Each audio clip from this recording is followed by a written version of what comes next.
नमस्कार, राज्यसभा टीवी के इस खास पेशकश में आपका स्वागत है। मैं हूं दिलीप खान। उत्तराखंड विधानसभा चुनाव के बीच इस वक्त हम एक ऐसी जगह पर खड़े हैं जो यहां के राजनीतिक पहलवानों के लिए एक बड़ा अखाड़ा बना हुआ है। सभी राजनीतिक पार्टियां इसको लेकर दावे और वादे करती रही है, लेकिन यहाँ के लोग अब इस उम्मीद में धीरे धीरे पस्त होने लगे हैं कि ये राजधानी बनेगी या नहीं बनेगी। जी हाँ, हम बात कर रहे हैं गैरसैंण की, और हम इस रिपोर्ट में आपके दिखाएंगे आपको कि यहाँ के लोग क्या सोचते हैं और राजनीतिक पार्टियों के क्या है गैरसैंण को लेकर दावे।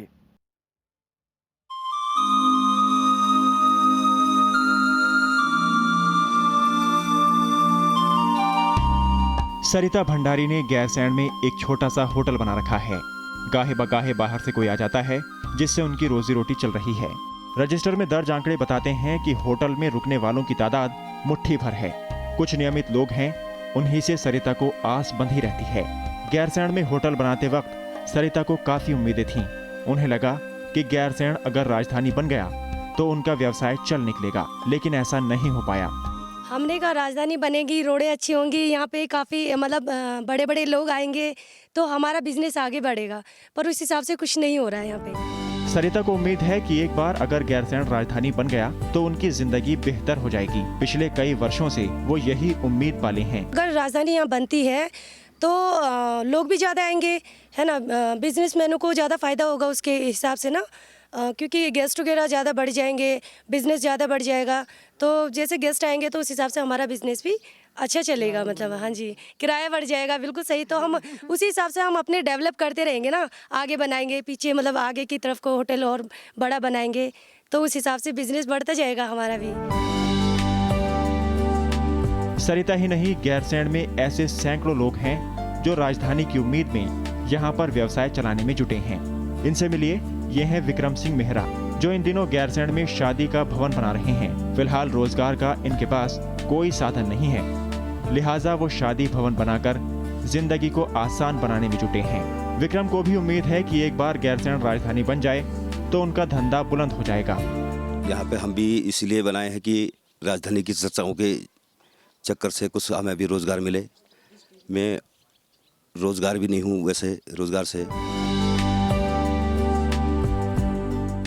गैरसैंण के लोगों की उम्मीदें टूटी नहीं हैं। सबको लगता है कि बस एक बार सरकार गैरसैंण को राजधानी घोषित कर दे तो इलाके का कायाकल्प हो जाएगा, विकास होगा। हमारे जो बेरोजगार युवक हैं, यहाँ से भटक कर बाहर जाते हैं, छोटी मोटी नौकरियाँ करते हैं, वो नौकरियाँ यहाँ पर मिल सकेंगी और जनता को फ़ायदा होगा। यहाँ पर जो है कई क्षेत्र में विकसित होंगे, अच्छी स्कूलें खुलेगी, हॉस्पिटल आएंगे, रोडों की हालत अच्छी होगी, जिससे कि हमारे जो लोग हैं वो बाहर न जा करके यहाँ का काम यहीं करेंगे। आज हमारी आधे से ज़्यादा जनता पहाड़ से पलायन करके प्लेन में चले गई है। विकास के पैमाने पर गैरसैंण ठीक ठाक कस्बा भी नजर नहीं आता। उत्तराखंड में जिस तरह की सड़कें बनाई गई हैं, उस हिसाब से गैरसैंण जर्जर नजर आता है। जहां तहां टूटी सड़कें गैरसैंण की पहचान है। ऊपर से जगह जगह पाइपलाइन बिछाने के चलते सड़कों पर गड्ढे ही गड्ढे नजर आते हैं। बुनियादी सुविधाओं के मामले में इस शहर के पास गिनी चुनी चीजें हैं। 4 बैंक और 1 ATM, जहां आज भी लोग उसी तरह कतार में लगे हैं जैसे नोटबंदी के शुरुआती दिनों में देश के दूसरे इलाकों में लगे थे। ATM तो एक है, बैंक 4 हैं और भी SBI का है बस। पूरे शहर में एक भी पेट्रोल पंप नहीं है और न ही एक भी ढंग का अस्पताल। लोग अगर बीमार पड़ जाएं तो 2 घंटे का सफर तय करने के बाद ही अस्पताल मिलता है। गैरसैंण में हॉस्पिटल होना चाहिए। कोई बीमारी लग जाती तो हमें जाना पड़ता श्रीनगर, कनप्रयाग, बस इतना ही, और कुछ नहीं पता तुम्हें और आता ही। लोग टूटे नहीं हैं और उनकी उम्मीदें कायम हैं। पहाड़ के लोगों के लिए गैरसैंण का राजधानी बनना एक सपना है। गैरसैंण पहाड़ का केंद्र बिंदु है और गढ़वाल और कुमाऊं का मध्य स्थान है। यहाँ पर जो है पहाड़ वासियों की एक सपना था कि पहाड़ में जो है राजधानी बने तो गैरसैंण बने। फिलहाल देहरादून राज्य की अस्थायी राजधानी है। पहाड़ के लोगों के लिए देहरादून पहुंचना ही अपने आप में पहाड़ सरीखा है। देहरादून अब एक किनारे की छोर में पड़ा हुआ है और वहाँ यहाँ से आना जाना ही एक बहुत बहुत बड़ी समस्या है यहाँ से, कि आना जाना फिर वहाँ रहना। एक छोटा से काम के लिए यदि हम यहाँ से देहरादून जाते हैं तो एक गरीब आदमी के लिए वो बहुत बड़ा एक समस्या हो जाती है। और गरीब आदमी के लिए इतना पैसा नहीं है कि वो यहाँ से जाए। यहाँ से किराया है आपका 600-700 रुपये किराया पड़ता है, और फिर वहाँ पे जा कर के या आदमी मिले या न मिले, फिर वहाँ 1-2 दिन ठहरना। उत्तराखंड आंदोलन के दौर में ही गैरसैंण को राजधानी बनाने की मांग जोर पकड़ी और 25 जुलाई 1992 को उत्तराखंड क्रांति दल ने गैरसैंण को उत्तराखंड की राजधानी घोषित कर दिया। लेकिन साल 2000 में जब ये अलग राज्य बना तो सरकार ने दीक्षित आयोग का गठन किया और आयोग ने कहा कि देहरादून को अस्थायी तौर पर प्रदेश की राजधानी बनाया जाए। तब से देहरादून राजधानी बना हुआ है और गैरसैंण पर राजनीतिक बयानबाजी जारी है। सारी सरकारें कहती तो है कि गैरसैंण को राजधानी बनाया जाए। हालांकि हरीश रावत और सतपाल महाराज जी ने एक हल्की सी पहल की थी कि पहले एक सत्र बैठाया जाए यहाँ, जिसको कि सर विजय भोगना जी ने भी यहाँ पे एक सत्र बैठाया, फिर हरीश रावत जी ने भी यहाँ पे सत्र। लेकिन हम ये समझ नहीं पा रहे हैं कि जिस प्रकार से पैसा यहाँ भी खर्च किया जा रहा है और देहरादून में जो विधानसभा भवन बन रहा है वहाँ भी खर्चा किया जा रहा है, तो हमारी ये सोच है कि आप पब्लिक को गुमराह ना करें और स्पष्ट कर दें कि गैरसैंण को ग्रीष्मकालीन राजधानी बनाना चाहते हैं या तो परमानेंट राजधानी बनाना चाहते हैं, जिससे कि सारे लोग जो आज तक भ्रमित हैं कि सरकार क्या करेगी, सरकार पब्लिक के साथ ये छलावा ना करें।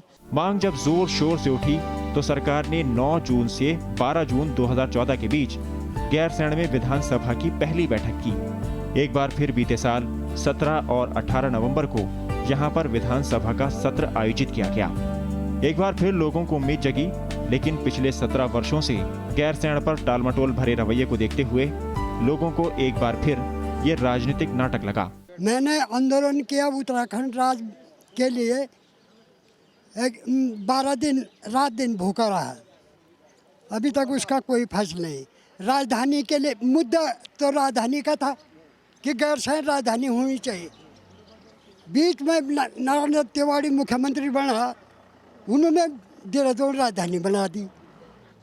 गैरसैंण के आंदोलन के कारण सब गैरसैंण वासियों ने रात दिन खाना नहीं खाया, रात भर चलते रहे। नेता लोग पहाड़ के, मगर ये सब बसे हुए हैं। कोई देहरादून बसा हुआ है, कोई रुद्रपुर बसा, कोई रामनगर बसा, कोई काशीपुर बसा, वो आनंद ले रहे हैं। अगर मैं बोल रहा हूँ उनके दिल में उत्तराखंड के प्रति कुछ भावना ही होती है तो वो चाहते मेरे, चाहे मैं टेंट में रहना पड़े, मेरी राजधानी, मेरी जनता वहाँ है, मैं राजधानी से यहाँ गैरसैंण बनाऊंगा, मगर उनके दिल में राज्य के प्रति कोई भी ऐसी अच्छी भावना है ही नहीं। गैरसैंण से 14 किलोमीटर दूर भराड़ीसैंण में बीते 2 वर्षों से जोर शोर से काम चल रहा है। भराड़ीसैंण की सड़कें चिकनी और साफ सुथरी हैं। बड़ा सा होर्डिंग दूर से ही चमकता है। 14 जनवरी 2013 को इस भवन का शिलान्यास किया गया था। काम शुरू हुआ 2014 में। मेरे पीछे का ये भवन उत्तराखंड राज्य की बन रही विधानसभा है। करोड़ों रुपए खर्च होने के बाद इस वक्त ये इस हालात में हमारे बीच मौजूद हैं।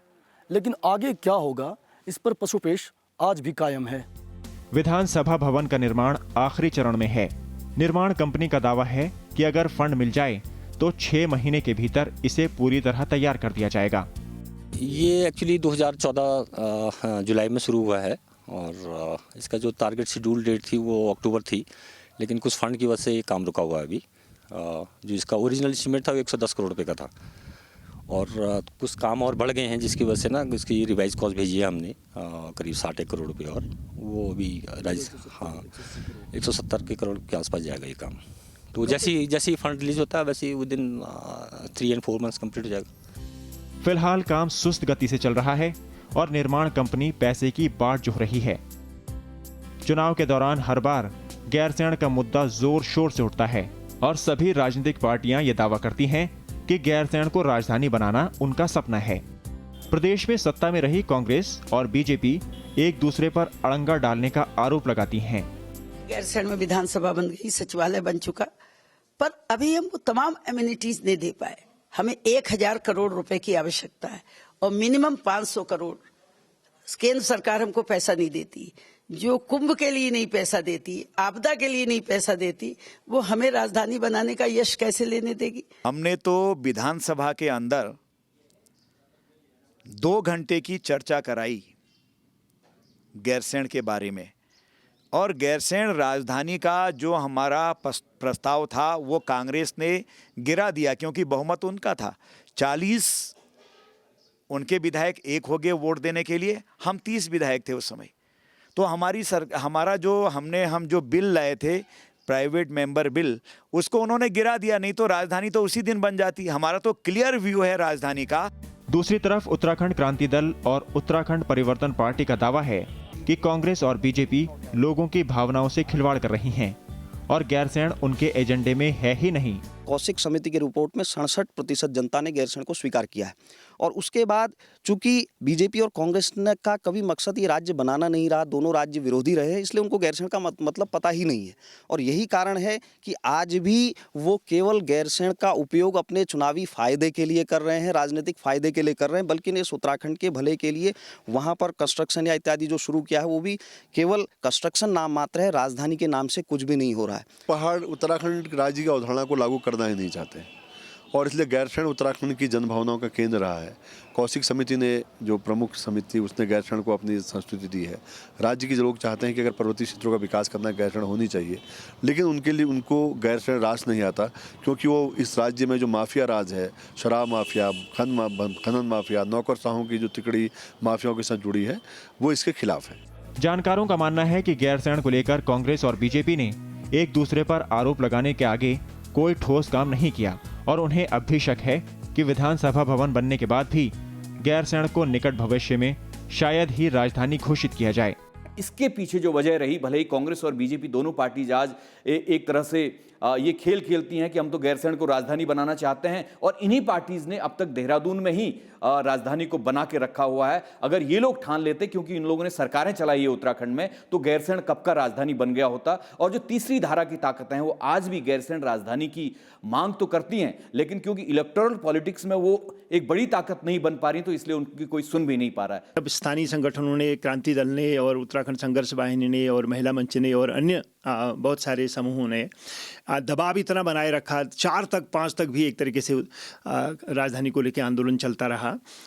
उस दबाव के झक में एक तरीके से अभी जो राजधानी अस्थायी रूप से या जैसे भी बन रही है, गैरसैंण में कुछ न कुछ बन रही है, वो सैद्धांतिक रूप से मानने को तैयार नहीं है। गैरसैंण को लेकर लोगों का भावात्मक जुड़ाव है। उत्तराखंड आंदोलन के दौरान ही गैरसैंण को राजधानी बनाने की मांग उठी थी। स्थानीय लोगों को लगता है कि अगर जल्द ही इसे राजधानी घोषित नहीं किया गया तो एक बार फिर से बड़ा आंदोलन खड़ा हो सकता है। स्फूर्त आंदोलन था, है कि नहीं? तो सभी जनमन का एक विचार था, चाहे राजनीतिक पार्टी हो, चाहे कोई भी संगठन हो, उसकी एक सोच थी कि जो हमारे जो कुमाऊं और गढ़वाल में बीच में हमारी राजधानी होनी चाहिए, और इसीलिए हमने आंदोलन किया। और इस आंदोलन का अब ये दिखाई दे रहा है सब अब राजनीतिक स्वार्थों में जो है इसको जो भुनाने की चेष्टा कर रहे हैं, ये हमारे लिए जो है बहुत खतरनाक है, दुर्भाग्य है। और इसको एक समय ऐसा आएगा, जनता इसको फिर जो है अपने ये आंदोलन के मुद्दे को लड़ेगी स्वयं। फिलहाल चुनाव का वक्त है, तो राजनीतिक पार्टियों ने यहाँ पर ऑफिस बना रखा है और सबकी जुबान पर गैरसैंण में सिर्फ एक ही मुद्दा है, और वो है राजधानी का। उत्तराखंड में विधानसभा चुनाव एक बार फिर सर पे है, और ऐसे में सभी राजनीतिक पार्टियां गैरसैंण के मुद्दे को जोर शोर से उठा रही है। लेकिन यहाँ के लोगों के लिए गैरसैंण का राजधानी बनना आज भी तिलिस्म बना हुआ है।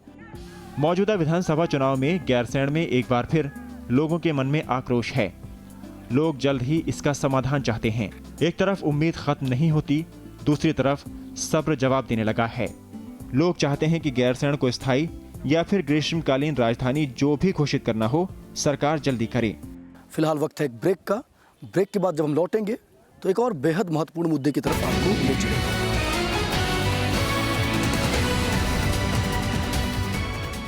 ब्रेक के बाद एक बार फिर आपका स्वागत है।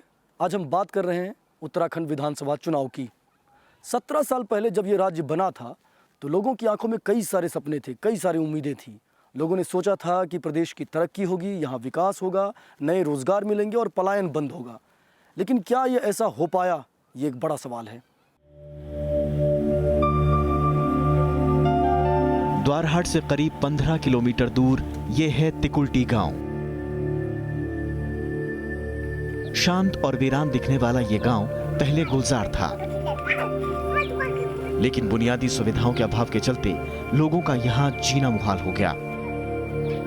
पहले तिकुल्टी में करीब 250 परिवार रहते थे, लेकिन रोजी रोटी के चक्कर में लोग गांव छोड़कर मैदानी इलाकों में पहुंच गए। इन दिनों महज 110 परिवार ही गांव में रुके हैं। यहाँ पर पहले आबादी तिकुल्टी की जो थी वो थी 210 परिवारों की, जबकि वर्तमान में यहाँ पर 110 परिवार इस समय मौजूद हैं। और रूपानौली में जो है उस समय परिवारों की संख्या थी 101, जबकि यहाँ पर 40 परिवार वर्तमान में स्थित हैं। करीब करीब 7,000 8,000 करीब लोग बन गए होंगे। 7-8 हज़ार अंदर ज़्यादा बन गए होंगे। कहाँ चले गए होंगे? पर सब दिल्ली है, अपनी जगहों पर काम कर रहे हैं। कोई कहाँ है, कोई कहाँ है। गांव में गिने चुने युवा ही नजर आते हैं। कुछ पढ़ने लिखने के लिए बाहर गए तो कुछ नौकरी की तलाश में। बुजुर्ग लोग समय काटने के लिए बैठकी लगाते हैं। इंदर राम के 2 बेटे हैं, लेकिन दोनों बाहर। तिकुल्टी में ऐसे दर्जनों परिवार इस वक्त आपको मिल जाएंगे जहां सिर्फ बुजुर्ग ही बचे रह गए। गांव में कमी हो गई है, खेती बाती होती नहीं है, बारिश नहीं होती तो खेती क्या होगी। सुअर लगे हैं यार अलग, बंदर लगे हैं अलग, और रोजगार यहाँ कुछ मिलता तो बच्चे कैसे पालन करेंगे बाल बच्चों को अपने। समय आज का तुमको पता है, 2 लड़के हैं, 2 बुढ़े बाढ़े हम हैं, बस दोनों बाहर हैं। अरे और ऐसा है, और क्या है, कुछ नहीं। मेरे वहाँ गांव की ऐसी कंडीशन है कि 20 परिवार ऐसे हैं कि यदि एक बुढ़ा और एक बुढ़िया रहते हैं, यदि बुढ़ा मरा तो बुढ़िया अपने लड़कों के साथ गई, और बुढ़िया मरी तो बुढ़ा अपने लड़कों के साथ गया। पहाड़ पर ऐसी कहानियां चारों तरफ बिखरी मिल जाएंगी। सैकड़ों गांव अब ऐसे बचे रह गए हैं जहां सिर्फ बुजुर्गों का डेरा है। बात चाहे अल्मोड़ा की हो या फिर पौड़ी की, जगहें बदल जाती हैं लेकिन हालात एक से हैं। चंपावत जिले में 37 गांव ऐसे हैं जहां युवा मतदाता एक भी नहीं बचे। इन 37 गांव में सारे मतदाताओं की उम्र 60 से ज्यादा है, यानी एक समूची पीढ़ी गांव से गायब हो गई है। यहाँ पर कोई रोजगार के साधन नहीं है, सब नवयुवक बाहर जाते हैं, न यहाँ कोई रोजगार नहीं है, और यहाँ ज़मीन से भी कोई खास पैदावार नहीं हो रही है। तब यहाँ लोग अपनी ज़मीन भी बेच दे रहे हैं। कहाँ जाते हैं जनरली? सब हल्द्वानी, दिल्ली वगैरह ऐसे जाते हैं। कि रोजगार के साधन है नहीं जो यहाँ रोजगार करें, बाहर ही जाते हैं रोजगार के लिए। किधर जाते हैं जनरली? जैसे दिल्ली चले गए, या दिल्ली बॉम्बे वगैरह, या फिर यहाँ आपके रुद्रपुर वगैरह। 30-40% जितने जो लोग हैं वो रोजगार के लिए बाहर ही गए होंगे। उत्तराखंड के पहाड़ी इलाकों में पहले के आबाद गांव अब पूरी तरह वीरान हो गए हैं। 2011 की जनगणना के मुताबिक राज्य में कुल 16,793 गांव हैं, जिनमें से 1,053 गांवों में एक भी आदमी नहीं रहता, और 400 गांव ऐसे हैं जहां की आबादी 10 से भी कम है। इन गांवों में सिर्फ सन्नाटे की गूंज है। 2013 में जब आपदा आई तो गांव खाली करने का सिलसिला और तेज हो गया। बिना आबादी वाले गांव की तादाद अब कई गुना बढ़ गई है। कई गांव तो बुजुर्गों के देखते देखते ही वीरान हो गए।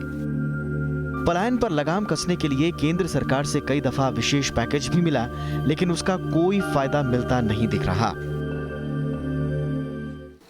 100 परिवार जिस गांव के हैं इस समय, उसमें करीब 50 लोग तो बाहर गए हैं।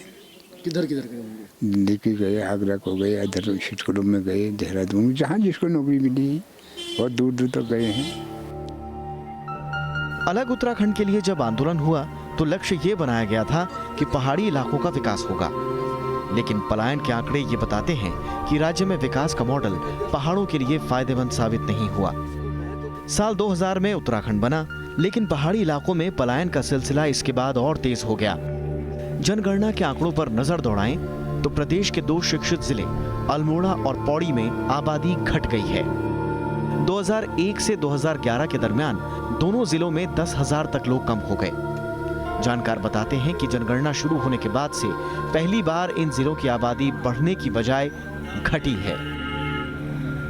जब आप शिक्षा की अच्छी व्यवस्था नहीं करेंगे, सुरक्षा की अच्छी व्यवस्था नहीं करेंगे, संचार की अच्छी व्यवस्था नहीं करेंगे और चिकित्सा की अच्छी व्यवस्था नहीं करेंगे अंतर्वर्ती इलाकों में, और कोई वैकल्पिक आर्थिक हाथ में उसको हुनर नहीं देंगे या जॉब नहीं देंगे। उत्तराखंड में पहाड़ी इलाकों में पलायन की रफ्तार पिछले कई दशकों से तेज हुई है। प्रदेश का 88% इलाका पहाड़ी है, लेकिन इन इलाकों में महज 47% लोग रहते हैं, जबकि महज 12% मैदानी इलाकों में 53% आबादी रहती है। योजना आयोग की एक रिपोर्ट बताती है कि आज भी उत्तराखंड के 58% गांव तक सड़कें नहीं पहुंच पाई हैं। पहाड़ की महज 18% जमीन तक सिंचाई के साधन मौजूद हैं, जबकि उत्तराखंड के ही मैदानी इलाकों की 95% जमीन सिंचित है। मैदानी इलाकों का जनसंख्या घनत्व लगातार बढ़ता जा रहा है। हरिद्वार में प्रति वर्ग किलोमीटर 817 लोग रहते हैं, तो वहीं उत्तरकाशी में महज 41 और चमोली में 49 लोग। यानी उत्तराखंड के जो मैदानी इलाके हैं वो सत्ता के केंद्र बनते जा रहे हैं और पहाड़ इस दौड़ में पीछे छूटता जा रहा है। आज भी अगर आप देखेंगे जो डेंसिटी है पॉपुलेशन की, वो देहरादून डिस्ट्रिक्ट में, वो उधम सिंह नगर डिस्ट्रिक्ट में, वो हरिद्वार डिस्ट्रिक्ट में, यहां डेंसिटी है पॉपुलेशन की, और उस वजह से जो कॉन्स्टिट्यूएंसीज भी हैं असेंबली की, वो एक साथ बहुत ज्यादा कॉन्स्टिट्यूएंसीज हैं, जबकि पहाड़ में जो कॉन्स्टिट्यूएंसीज हैं वो स्कैटर्ड हैं। एक कॉन्स्टिट्यूएंसी इधर है तो दूसरी कितनी कोने में, उसका ज्योग्राफी बहुत बड़ी है। तो इस वजह से ये बड़ी एक दिक्कत है कि पहाड़ के लोगों की आवाज आज देहरादून की असेंबली में दब के रह गई है। पलायन के चलते पहाड़ की राजनीतिक ताकत भी लगातार कमजोर होती चली गई। पहले पहाड़ी इलाकों में विधानसभा की ज्यादा सीटें थीं, लेकिन परिसीमन के बाद हालात बदल गए। 2001 की जनगणना के आधार पर लागू हुए परिसीमन में पहाड़ की 6 सीटें कम हो गई। पहले पहाड़ी इलाकों में विधानसभा की 40 सीटें थीं, जो कि परिसीमन के बाद 34 रह गईं, जबकि मैदानी इलाकों में सीटों की संख्या 30 से बढ़कर 36 हो गई। यानी महज 12% क्षेत्रफल में फैले मैदानी इलाकों की राजनीतिक ताकत अब पहले से भी ज्यादा मजबूत हो गई है। लोगों को डर है कि अगली बार जब परिसीमन पर विचार किया जाएगा तो पहाड़ की सीटें और कम हो सकती हैं। अगर 2011 की जनगणना के आधार पर परिसीमन हुआ तो पहाड़ों की सीट घटकर महज 27 रह जाएगी। ऐसे में राजनीतिक तौर पर भी वो और ज्यादा कमजोर पड़ जाएंगे और उत्तर प्रदेश से पहाड़ी अस्मिता के नाम पर अलग हुए राज्य की पूरी अवधारणा ही नष्ट हो जाएगी। जहाँ पॉपुलेशन ज़्यादा है वहाँ फिर आपके एमएलए की सीट से ज़्यादा आ जाती हैं। इसके लिए जो निवेदन किया गया था उत्तराखंड की जनता के द्वारा कि अरुणाचल की तरह और ऐसे भूगोलों की तरह आपको उत्तराखंड के उन इलाकों के बारे में सिर्फ जनसंख्या को नज़र नहीं रखनी चाहिए, आपको भूगोल पर भी नज़र रखनी चाहिए, ताकि कम जनसंख्या में भी उनका वैसा रिप्रेजेंटेशन लगभग चलता रहे जैसा कि इससे पहले चलता आ रहा था। मैदान के बढ़ते राजनीतिक दबदबे को लोग पहाड़ी इलाके के लिए खतरा मानते हैं। स्थानीय लोगों को लगता है कि पलायन के अलावा भी जो उसके बुनियादी मसले हैं वो सरकार इसलिए नहीं सुन रही क्योंकि उनका पूरा ध्यान मैदानी इलाकों के विकास पर टिका है। उत्तराखंड को विशेष राज्य का दर्जा मिला हुआ है और ये दर्जा इसे पहाड़ी राज्य के नाम पर मिला। उत्तराखंड को इसके लिए विशेष पैकेज भी मिलता है, लेकिन पहाड़ी इलाकों में विकास की परियोजनाओं के नामो निशान नहीं मिलते। योजना आयोग ने खुद माना कि पहाड़ी इलाकों में कोई बड़ा उद्योग धंधा नहीं है। जानकारों का मानना है कि जब तक बुनियादी सुविधाएं दुरुस्त नहीं होती तब तक पलायन रोकना मुमकिन नहीं होगा। बहुत सारे ऐसे गांव हैं जो बहुत पढ़े लिखे एजुकेटेड गांव हैं और वो गांव भी जो है बाहर है। मुझे लगता है कि जो मूलभूत सुविधाएं हैं, जैसे कई ऐसे गांव हैं जहां स्कूल नहीं है या फिर स्कूल है तो 6-7 किलोमीटर दूर चल के जाता है। मुनस्यारी ब्लॉक में एक गाँव है जिसको सोसा कहते हैं, जोसा में जो बच्चे आते हैं वो गांधीनगर से आते हैं। वो तो गांधीनगर से जब बच्चे आते हैं तो 2 दिन वो स्कूल आते हैं और तीसरे दिन उनको इतनी थकान हो जाती है कि फिर वो 2 दिन स्कूल नहीं आते। वो उत्तराखंड आंदोलन चला है, उससे पहले से ही हम लोग काफ़ी ये सोचते थे कि एक समतामूलक विकास होगा, पलायन रुकेगा, यहाँ के महिलाओं के लिए जो घास लकड़ी की दिक्कत है वो उपलब्ध हो जाएगी। लेकिन राज्य बनने के बाद इन 16 सालों में तमाम सारी चीज़ें उल्टी हुई। उसमें जो राज्य के बारे में सोचने वाले थे, संघर्ष करने वाले थे, जो यहाँ के जन मुद्दे हैं, जो यहाँ की समस्याएं हैं, उसको उठाने वाले लोग जो थे वो तो सब तितर बितर हो गए, मतलब वो सत्ता में आ नहीं पाए। उत्तराखंड आंदोलन में सक्रिय रहे लोगों में इस चीज को लेकर गुस्सा भी है और हताशा भी। इन्हें लगता है कि अलग राज्य बनाए जाने के बाद एक बार फिर पहाड़ के लोगों के साथ धोखा हुआ है। जैसे शिक्षा है, स्वास्थ्य है, रोजगार है, ये सब चीज़ें अगर पहाड़ में पहुंची होती सही ढंग से तो शायद इतना पलायन भी नहीं होता और शायद इन लोगों को ध्यान भी देना पड़ता। लेकिन एक प्रकार से लगता है कि वो लड़ाई हम लोग हार गए जो हमने उत्तराखंड राज्य के लिए लड़ी थी, क्योंकि पहाड़ी राज्य की अलग संकल्पना और अलग चरित्र, अलग नीतियाँ, इन सब को लेकर के तो लड़ाई लड़ी थी, लेकिन वही सब चीज़ मतलब फिर पीछे छूट गई। जैसे पहले दिल्ली हावी थी या लखनऊ हावी था, वैसे अब देहरादून हावी है या हरिद्वार हावी है। यहाँ पर हर राजनीतिक पार्टी का दावा है कि उसके पास पलायन रोकने का ब्लूप्रिंट तैयार है, लेकिन सिर्फ ब्लूप्रिंट से लोगों की जिंदगी में कोई बदलाव नहीं आने वाला। राजनीतिक पार्टियां चुनाव के वक्त में पलायन को मुद्दा तो बनाती रही हैं, लेकिन इसको रोकने की कोई ठोस कोशिश अब तक जमीन पर नहीं दिख रही है। बीजेपी और कांग्रेस दोनों इसके लिए एक दूसरे पर आरोप लगाते रहती हैं और दोनों ये दावा करती हैं कि अगर वो सत्ता में आई तो पहाड़ की तरक्की के लिए वो जोर लगा देंगी। लेकिन जब से राज्य बना है तब से इन्हीं दोनों पार्टियों की उत्तराखंड में सरकार रही है और अलग राज्य बनने के बाद पलायन और ज्यादा तेज हुआ है। यूकेडी जैसी अन्य क्षेत्रीय पार्टियां भी ये दावा कर रही हैं कि उनकी सरकार बनने पर पलायन रोकने के लिए ठोस कदम उठाए जाएंगे, लेकिन फिलहाल इन पार्टियों का सत्ता में आना दूर की कौड़ी दिखाई दे रहा है। दिलीप खान, राज्यसभा टीवी, अल्मोड़ा। आज के कार्यक्रम में फिलहाल इतना ही। मुझे दीजिए इजाजत। अगले कार्यक्रम में फिर आपसे होगी मुलाकात। तब तक के लिए नमस्कार।